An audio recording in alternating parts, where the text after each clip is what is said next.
Hey guys, so does Cold Symmetry's new Souls-like title, Mortal Shell, do enough to make a name for itself in the already saturated action RPG market? Let's find out. This is the latest major entry in the now popular Souls-like genre, a catalogue of games which are tailored towards the type of person who enjoys voluntarily putting themselves under repeatedly stressful situations, such as getting swarmed by grunts, unintentionally performing a swan dive to their death, or being flattened in a boss battle quicker than you can say, "Hurry up and dodge roll, you idiot." If you've played Dark Souls or Bloodborne, you know what I'm on about, and you've probably already made up your mind whether or not you're going to be giving this game a shot.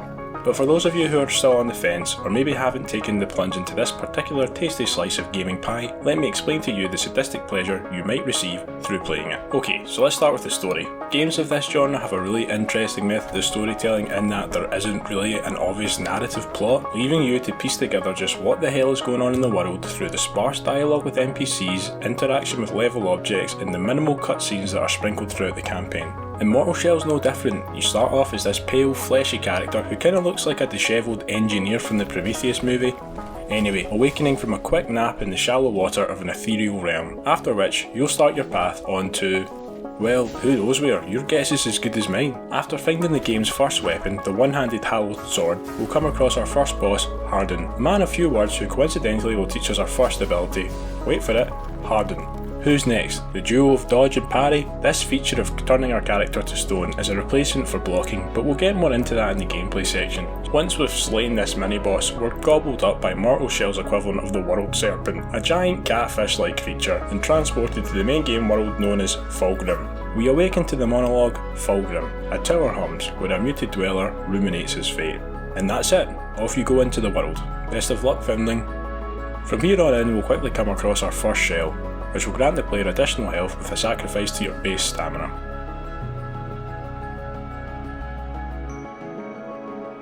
After stumbling our way through some campfires and trading blows with some less than friendly campers, we'll reach the aforementioned tower. This is the first sighting of Sester Ganessa, our living checkpoint system who will task us with unlocking the identity behind this unknown shell. Curiosity you are, wearing a man like a shell. You've awakened him, but you know nothing of him yet. Fetch me one of his mementos, and some tar too, and I'm sure we can stir up some recollections. There's also the first sense of direction or purpose, as the location of further shells and weapons are teased. A distant booming from above attracts our attention to the old prisoner. Removing the tarnished seal from this imprisoned creature will allow the player to converse with him, and he'll ask you to fetch him the sacred glance of the revered from each of the temples of the devout located around the map of Fulgrim. Deep within the temples of the devout, you'll find the sacred glands of the revered. In reward, the seal will be upgraded with multiple special moves that are activated by a successful parry. Completing all 3 temples and killing each of the bosses within them will complete the game, unlocking New Game Plus.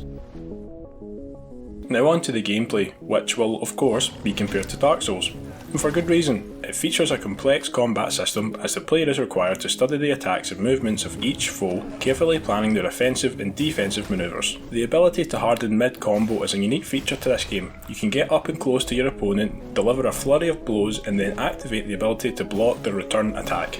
However, it has a cooldown timer and there's no block button, so you'll have to carefully select when to utilise this ability, whilst also keeping an eye on your stamina. Dodging may become your last bet to avoid an incoming attack. The game also has some RPG elements with the choice to mix and match 4 weapons with 4 armoured shells, each with their own strengths and weaknesses. Stats vary between shells and each have their own unique abilities which can be upgraded using the game's currency, tar. These shells are acquired by locating and interacting with the bodies of fallen warriors, typically en route to one of the devout temples. If you're having trouble finding any of the shells or the 4 weapons available, there's hints in Fulgrim Tower.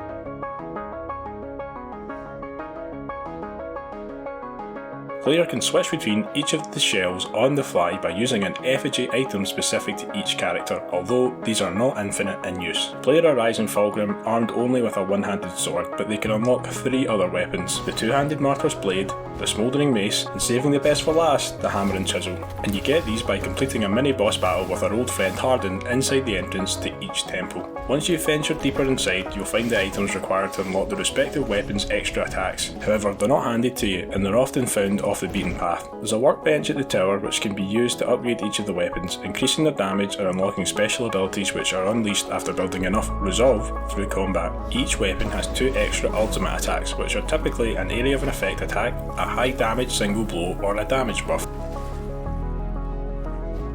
Undoubtedly, my favourite is the Hammer and Chisel second ultimate, where the player serves the chisel up in the air and delivers an MLB World Series swing, impaling an enemy and knocking them off their feet.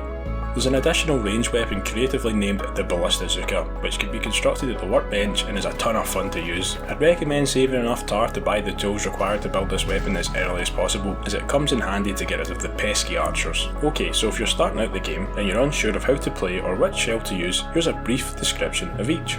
So the first in your bog standard is Harris the Vassal, a good balance between offense and defense. Harris is average in all stats, which is a good base to work from and develop your initial skills in the game. Your best bet with Harris is to stick with the Hallowed Sword, getting up close to enemies and hardening after a well-timed combo. This shell's abilities resolve around harden, reducing cooldown and increasing overall duration. The next shell that I came across is a medium special build, Solomon the Scholar, who has high resolve, high durability and average stamina. He's suited to using the lighter weapons, either the Hammer and Chisel or Hallowed Sword, delivering plenty of attacks using their special abilities as we have lots of resolve to play with. Okay, so our third, fastest and lightest shell is Teal the Acolyte, who has high stamina and great mobility with an interesting shadow dodge mechanic. However, he has the lowest health and resolve of all shells. Playing with Teal is a high risk, high reward strategy. This shell relies on using the dodge ability to retreat from enemy attacks, and with stamina in abundance is suited towards using the heftier weapons, either the Smouldering Mace or Martyr's Blade. Teal's low resolve meter actually restricts the player from using the second ultimate attack for each weapon, so again, that's a sacrifice taken when using this particular build. Teal's upgrades are again the most unique, with his character's abilities related to poison damage. Now for my favourite and the last shell, the big lad, Eridime the Venerable. This tree trunk of a shell is our heavy build, with high durability at the expense of both resolve and stamina. He can take a lot of damage, but he's slow in his attacks, and won't be delivering special attacks as often as Harris or Solomon. The Hammer and Chisel is the obvious choice of weapon for Eridime, as it will use the least amount of stamina for each attack. Eridime's abilities improve passive, defensive and offensive buffs. If you're a Souls-like veteran and found the game to be less of a challenge than expected, there's even a secret hard mode, challenging the player to complete the game with access to none of the shells. This can be unlocked as soon as the player reaches Fulgrim by finding a secret shrine hidden behind a tree in the central swamp area. Okay, so lastly let's talk about game design. I think it's important to recognise that the development team at Cold Symmetry consisted of only 15 people. The game that they have delivered is a well polished package with fantastic graphics, smooth gameplay and no performance or technical issues during my experience. I think perhaps the greatest criticism fans of the genre may have is the similarity between Mortal Shell and Dark Souls design. There are games which previously have been accused of borrowing from the franchise. Those which have found some success typically feature a similar, unforgiving combat style but are based in an entirely different setting, such as the futuristic sci-fi complex of The Surge. On first inspection, the spooky dark swamp area of Fulgrim doesn't seem too alien from that of Dark Souls. However, once the player makes their way to one of the temples, things start to get interesting, as each have their own unique visual style, enemy types and level design. Personally, I believe these elements are unique enough to immerse the player and come together in creating this new world. I do think that there's room for improvement with the sound design, as musical scores were few and far between. However, I understand that there's an atmosphere created with the lack of background music, with no noise to match the shrieks of whatever grotesque enemy awaits the player in the shadows ahead.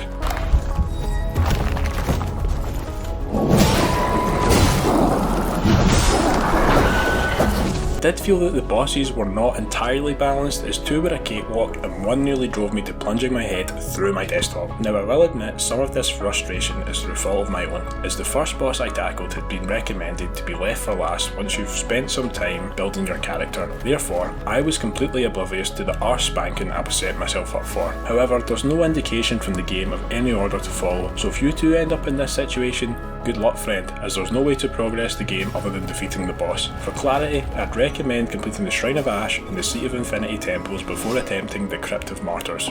With the other two bosses, I found them to be too slow in their movement to really put any pressure on the player. You can back up, create some distance and allow Harden to regenerate before jumping back in to deliver a pretty much risk-free combo. I'm no veteran to these games, but I managed to defeat those bosses in both 1 or 2 attempts. So guys, what's my overall recommendation? This game as expected brought out a range of emotions in me with plenty of frustration and despair. However, this is overshadowed by the joy I felt in completing each of the bosses, and in uncovering secrets of this shattered world hidden in the impressive temples and around the desolate world of Mortal Shell, which held my interest throughout my playthrough. I would thoroughly recommend this game to fans of the genre, and even to those who have yet to try a Souls-like title, due to its 12ish hour short length and generally more forgiving boss battles. Mortal Shell was released for £25 here in the UK, which I think is definitely worth, compared to £40 for a full price game. I hope we hear about more content in future, as I'd happily pay for an expansion, and fingers crossed for any news in a sequel. Now on to the world, Foundling.